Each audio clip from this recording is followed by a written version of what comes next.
नमस्कार मित्रों, स्वागत है आपका ज्ञान गंगा आयुर्वेद क्लासेस में। मैं डॉक्टर अनिल कुमार पटेल, एमडी आयुर्वेद, रचना शारीर। आइए आज शुरू करते हैं। कोष्ठ एवं आश्रय शरीर के अंतर्गत हम लोग डिस्क्रिप्शन ऑफ कोष्ठ के बारे में बात कर रहे थे, अर्थात कोष्ठ जो कोष्ठांग के जो वर्णन के बारे में बात कर रहे थे। हम लोगों ने एक एक कोष्ठांग के बारे में वर्णन कर रहे हैं। हम लोग इससे पहले हम लोगों ने नाभि के बारे में देखा था। अब दूसरे नंबर पे हम लोग हृदय के बारे में देखते हैं। तो यहाँ देखते हैं कि हृदय जो कोष्ठांग है उसके बारे में आयुर्वेद में किस तरह से वर्णन आया है। आइए उसका पूरा विवरण यहाँ पर पड़े हुए देखते हैं। तो यहाँ सबसे पहले देखेंगे इसको हृदय कहते किसे हैं। हृदय, हृदय की अगर परिभाषा या स्वरूप की बात करें तो सबसे पहले आता है कि परिभाषा या स्वरूप की बात आती है। तो हृदय को अगर डिफाइन किया है तो सुश्रुत 4 में किया गया है कि हृदय क्या है। तो यहाँ पर कहा गया पुंडरीकेण सदृशम, अर्थात पुंडरीक मीन्स होता है लाल कमल की जो कली होती है। तो लाल कमल की कली, अर्थात देख रहे होंगे लाल कमल की कली है, ये इसका ये डंठल है, ये इसकी जस्ट कली है। तो देखिए पुंडरीकेण सदृश्यम हृदयम स्यात् अधोमुखम। तो कहने का मतलब इसका जो मुख होता है अधो होता है, नीचे की तरफ होता है। तो हृदयम स्यात् अधोमुखम। तो पुंडरीकेण सदृशम मीन्स रक्त के कमल की पंखुड़ी जो कली होती है उसके सदृश होता है। तो ये रेड कलर का होता है और साथ ही साथ इसका मुख किधर होता है, नीचे की तरफ होता है। हृदयम स्यात् अधोमुखम, हृदयम स्यात् अधोमुखम। फिर देखेंगे जागृतश्च विकसति। जब तक जागृतश्च विकसति का मतलब होता है कि जब तक मनुष्य कार्य करता रहता है, एक्टिव रहता है, तब तक ये जो हृदय होता है एक्टिवली ये भी कार्य करता है। और साथ ही साथ क्या रहा है, स्वपतश्च निमिलित। जब व्यक्ति सो जाता है अर्थात रेस्ट की कंडीशन में होता है तो वो अपने नॉर्मल कंडीशन में कार्य करता है। तो थोड़ा सा एक्टिव से थोड़ा सा डाउन, उसको भी थोड़ा सा रेस्ट मिल जाता है, इसलिए कहता है स्वपतश्च निमिलित। ऐसा नहीं है कि वो बंद हो जाता है। स्वपतश्च अर्थात सोने के बाद ये थोड़ी सी इसकी एक्टिविटी थोड़ी सी स्लो हो जाती है। तो यहाँ देखेंगे रक्त कमल के समान होता है जिसका मुख नीचे की तरफ होता है। और जागृत अवस्था, मनुष्य की जागृत अवस्था में ये एक्टिवली अर्थात विकसित रहता है, अर्थात एक्टिवली अपना पंप करता है। और जब व्यक्ति रेस्ट करता है या सो जाता है तो क्या होता है, ये भी थोड़ा सा रिलैक्स हो जाता है। तो इस तरह से यहाँ पर सुश्रुत ने इसको परिभाषित किया, इसके स्वरूप को बताया कि हृदय किस तरह से है। फिर आइए देखते हैं सेकेंड पॉइंट पे। फर्स्ट पॉइंट हम लोग ने यहाँ लिखा, सेकेंड पॉइंट हम लोग यहाँ देखेंगे कि हृदय की उत्पत्ति के बारे में। हृदय की जो उत्पत्ति होती है किस तरह से होती है। तो सुश्रुत ने सुश्रुत शारीर चौथे अध्याय के 3 नंबर श्लोक में बोला है। तो बहुत अच्छा वर्णन किया है कि सोड़ित कफ प्रसादजम। तो जो हृदय की उत्पत्ति होती है, हम लोगों ने इससे पहले जो गर्भ की कंडीशन में विभिन्न अवयवों की उत्पत्ति के घटक देखे थे, तो उस घटक में हृदय को देखा था कफ और रक्त के प्रसाद भाग से। कफ और रक्त के प्रसाद भाग से। तो यहाँ देखेंगे कफ और ये है सूर्य मतलब रक्त, ये है कफ और रक्त के प्रसाद भाग से क्या हो रहा है, हृदय की उत्पत्ति हो रही है। तो यहाँ देखेंगे सोड़ित कफ प्रसादजम हृदय, कफ और रक्त के प्रसाद भाग से हृदय की उत्पत्ति हो रही है। उसके बाद देखेंगे यद आश्रया ही धमनिया प्राणवाह, अर्थात हृदय के ही आश्रित प्राणवाही धमनिया होती है। तो हम लोग सिंपली कहते हैं कि ये हृदय है और ये एक तरह से एसेंडिंग एओर्टा है, आर्च ऑफ एओर्टा और डिसेंडिंग एओर्टा। इसी आर्च ऑफ एओर्टा से डिफरेंट जो ब्रांचेज होती है हम लोग देखते हैं।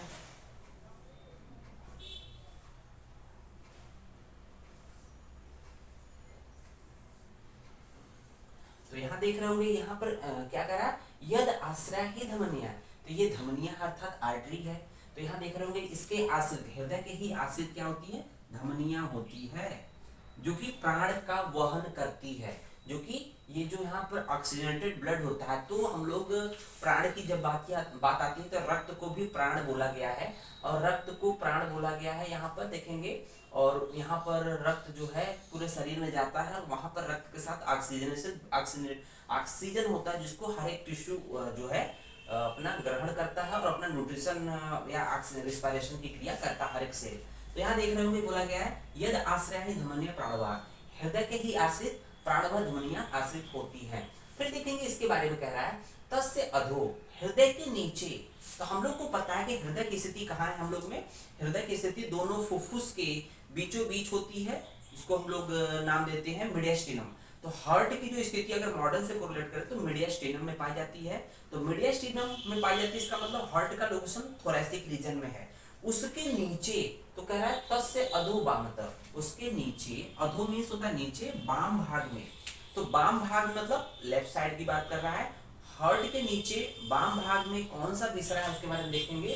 प्लीहा फुफ्फुसश्च, प्लीहा है, स्प्लीन हम लोग देखते हैं, स्प्लीन जो होता है टेला पैंक्रियाज कुछ इस तरह से होता है, तो पैंक्रियाज के टेल से कुछ इस तरह से अटैच होता है स्प्लीन।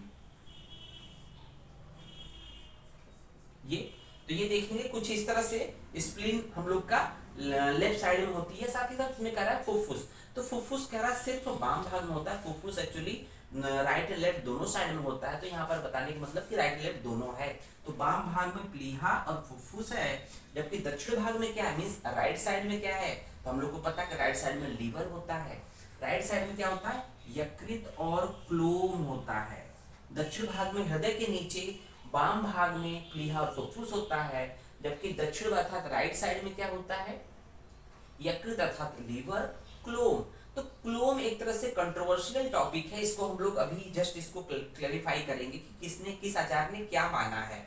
तो किसी ने पैंक्रियाज भी मान लिया है, तो जो स्थिति है उस हिसाब से बात करेंगे। और साथ ही साथ कहेंगे कि तद विशेषण चेतना स्थानम, ये जो हृदय होता है विशेष रूप से चेतना का आश्रय होता है, या चेतना इसमें आश्रित होती है। तद विशेषण चेतना स्थानम, तो देख रहे होंगे यहाँ पर हृदय में चेतना का स्थान होता है।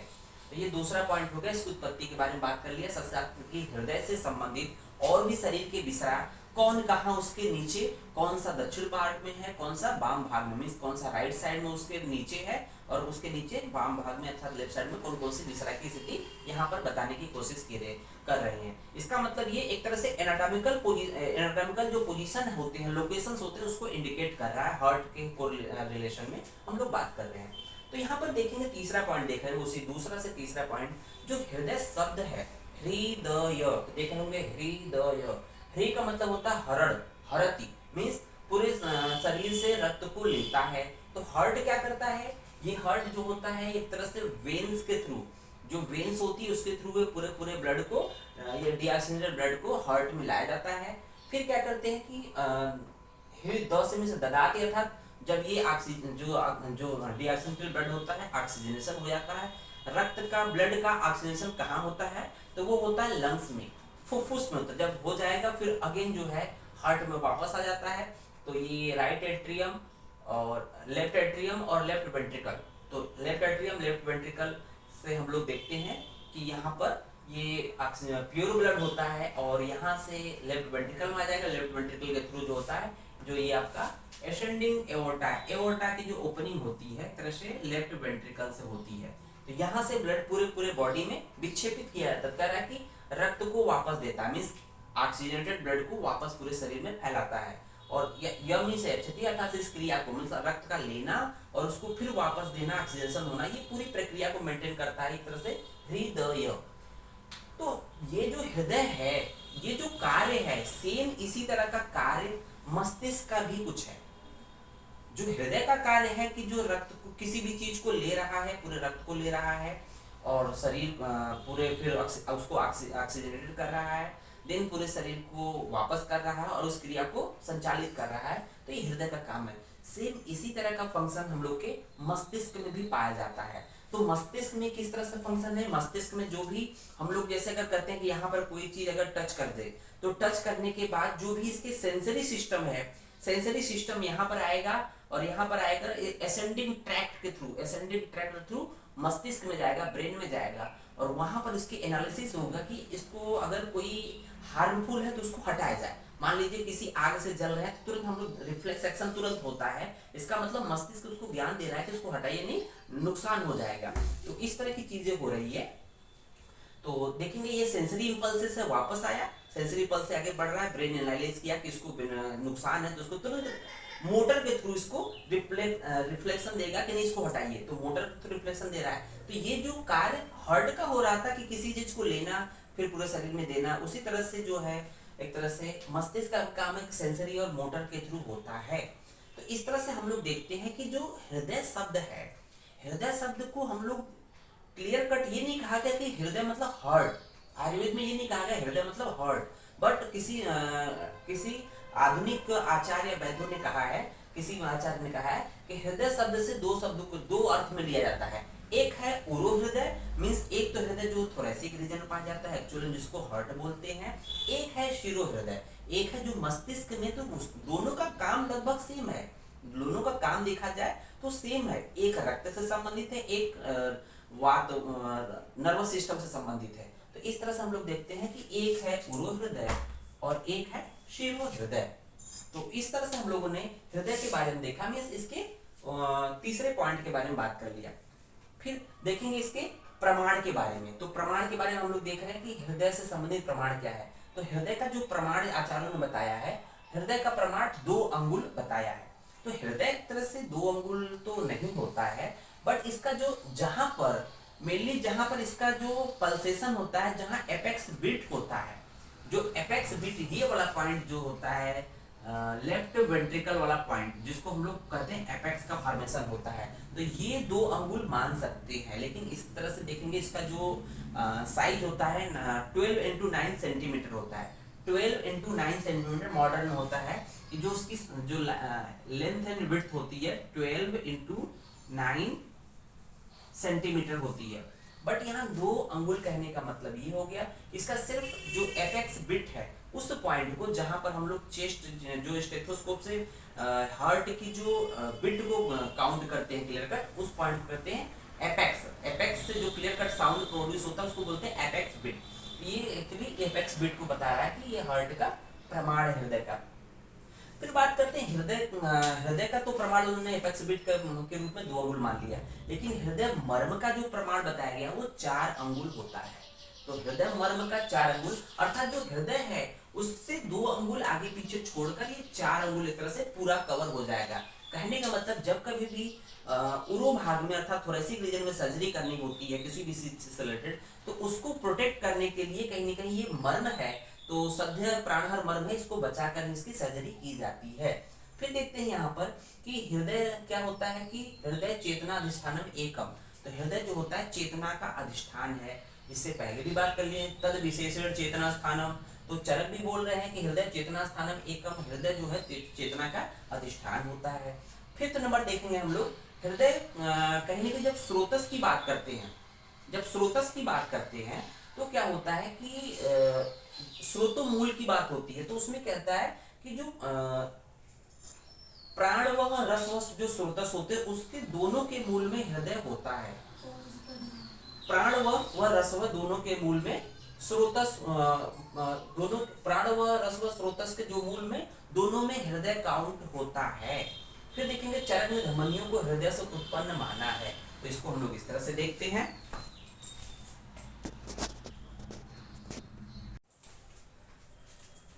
अर्थे 10 महामूला समासक्ता महाफला। तो देख रहे हो यहाँ पर जो श्लोक बताया गया है कि चरक ने धमनियों को हृदय से उत्पन्न माना है। तो एक जो चैप्टर है वो चैप्टर नंबर 30 है, चरक सूत्र अध्याय का 30वां चैप्टर अर्थात सूत्र स्थान का लास्ट चैप्टर है। उस चैप्टर का नाम ही है अर्थे 10 महामूला अध्याय, अर्थे 10 महामूला अध्याय। तो इस तरह से देखते हैं कि यहाँ चैप्टर का नाम ही अर्थे 10 महामूला अध्याय, और ये कह रहा है कि अर्थ का मतलब क्या होता है हृदय, 10 का मतलब होता है हृदय से, चरक ने जो हृदय से धमनियों की संख्या बताई अटैच बताई है वो मानी है 10, अर्थात यहाँ पर जो 10 है वो धमनियों की संख्या को रिप्रेजेंट कर रहा है। महामूला अर्थात जो बड़े मूल वाली धमनियां होती है उसकी संख्या उन्होंने 10 बताई है। वो क्या करती है समासक्ता महाफला, ये जो धमनियां होती है महाफल को देने वाली होती है, क्योंकि ये ही धमनियां जो होती है, ये जो धमनियां होती है मेन में धमनियां महामूल वाली जो 10 होती है एक तरह से काउंट करेंगे तो ये पूरे बॉडी में एक तरह से ब्लड को विक्षेपित करेंगे, और इसके बाद छोटी छोटी धमनियां होती है एक एक अंग प्रत्यंग को बॉडी ब्लड जाएगा और वे अपना एक सुचारू रूप से जो भी उनका कार्य होता है वो कार्य करते हैं। तो इसलिए कह रहा है अर्थे 10 महामूला समासक्ता महाफला महत अर्थश्च हृदय पर्याय रुचते बुधे। तो इसके महत और अर्थ ये क्या होते हैं हृदय के पर्याय हैं। यहाँ पर हम लोग को दिखाई दिया कि जो हृदय से जो अटैच जो होती है 10 धमनियां होती हैं और वो महामूल होती हैं, अर्थात बड़े बड़े मूल वाली होती है, बड़े रूट वाली होती है, साथ ही साथ महाफल को देने वाली होती है। और देखेंगे इसके हृदय के पर्याय की बात यहाँ कर दिया गया है कि इसके महत्व और अर्थ हृदय के पर्याय हैं। अब आगे देखते हैं 7th पॉइंट में देखते हैं कि हृदय आश्रित भाव। उसी चैप्टर में अर्थात अर्थे 10 महामूलाध्याय के अंतर्गत हम लोग देखेंगे। चरक ने बोला है कि जो हृदय में आश्रित कौन कौन से भाव होते हैं उसके बारे में हम लोग देखेंगे। वहां श्लोक आया है बट उसके हम लोग श्लोक के अर्थ को पॉइंट को हम लोगों ने यहाँ पर बता दिया है। तो यहाँ देखेंगे सडंग शरीर। सडंग शरीर है, विज्ञान है, इंद्रिय है, इंद्रियों के विषय है, सगुण आत्मा है, मन मन के विषय। ये 7 भाव जो होते हैं हृदय आश्रित होते हैं। आइए एक एक करके देखते हैं कि किस तरह से है। पहले देखते हैं सडंग शरीर। तो सडंग शरीर हृदय में आश्रित भाव है, वो कैसे है इसको समझना जरूरी है। तो हम लोग जानते हैं कि जब हम लोग सडंग शरीर जब गर्भ शरीर की बात करते हैं तो गर्भ शरीर जो होता है टोटली किस पे डिपेंड होता है, माता के पोषण पे डिपेंड करता है। अगर माता के शरीर, इसका मतलब कि जो भी गर्भ को डेवलपिंग जो एम्ब्रियो होता है माता के शरीर के अंदर, गर्भाशय के अंदर, अगर उसको प्रॉपर न्यूट्रिशन न मिले तो उसका मतलब कि वो शरीर प्रॉपर तरीके से डेवलप नहीं होगा। उस सडंग शरीर या शरीर जो बात कर रहे हैं, शरीर को ही सडंग शरीर कहते हैं, जो गर्भ का होता है वो प्रॉपर तरीके से डेवलप नहीं करेगा।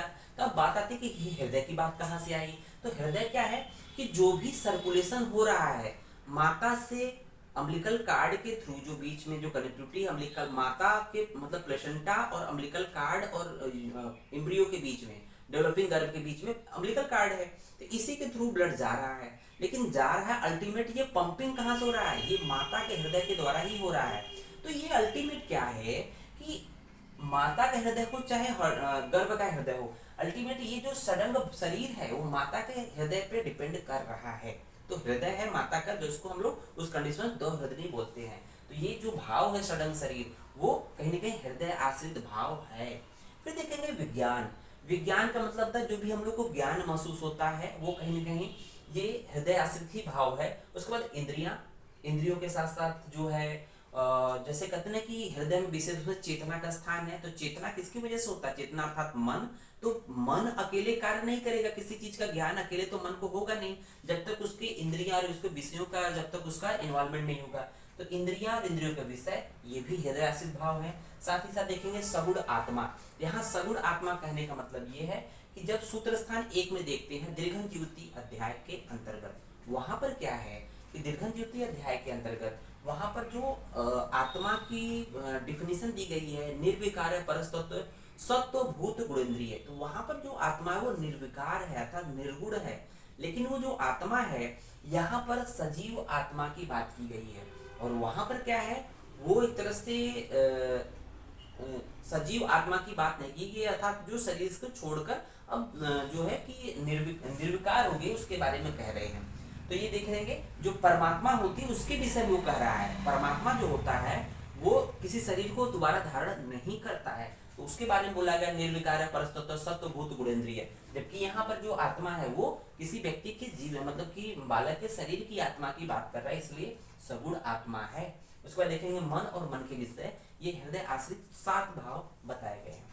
फिर देखेंगे नेक्स्ट इसी से संबंधित बात करेंगे कि यहाँ पर हम बात करते हैं कि हृदय में कौन कौन से दोषों के अर्थात वात पित्त के जो भेद बताए होते हैं। वात के 5 भेद, पित्त के 5 भेद और कफ के 5 भेदों की बात की गई है। उन 5 भेदों में से पर्टिकुलर कौन सा भेद, कौन सा जो वात पित्त कफ का भेद हृदय आश्रित होता है। देखेंगे वात के कंडीशन में जो व्यान वायु होता है, व्यान वायु होता है वो हृदय आश्रित होता है। तो व्यान वायु का कार्य हम लोग आगे देखते हैं रस का संवहन। रस संवहन मीन्स जो एक तरह से सर्कुलेशन होता है रस का, इसका मतलब अगर मॉडर्न से कोरिलेट करें तो वो ब्लड सर्कुलेशन हो जाएगा। तो ये जो ब्लड सर्कुलेशन होगा किसके थ्रू होता है, हार्ट के थ्रू ही होता है। और हार्ट में हृदय में कौन सा वायु है, व्यान वायु है। और वायु जो होता है वो तरह से जो भी मूवमेंट को कंट्रोल करता है। फिर देखेंगे पित्त के कौन से भेद में साधक पित्त जो होता है वो हृदय आश्रित होता है। फिर कफ का जो भेद होता है अवलंबक कफ, ये भी हृदय के आश्रित होता है। तो इस तरह से हम लोगों ने हृदय का डिटेल जो भी वर्णन शास्त्रों में दिया गया है इसको पढ़ लिया। अब कभी भी अगर हार्ट पूछे, मॉडर्न में हार्ट पूछे या हृदय पूछे, इसका आयुर्वेद और मॉडर्न दोनों पक्ष पूछे, तो हम लोग के पास आयुर्वेद का पक्ष है और मॉडर्न का पक्ष हम वहाँ जो है वहां से पढ़ लेंगे। जो इस पे पढ़े हुए हमारे साइट पे, वहां से पढ़ने के बाद हम दोनों पक्षों को डिपेंड करता है कितने नंबर का पूछ रहा है उस हिसाब से उसको लिख लेंगे। धन्यवाद।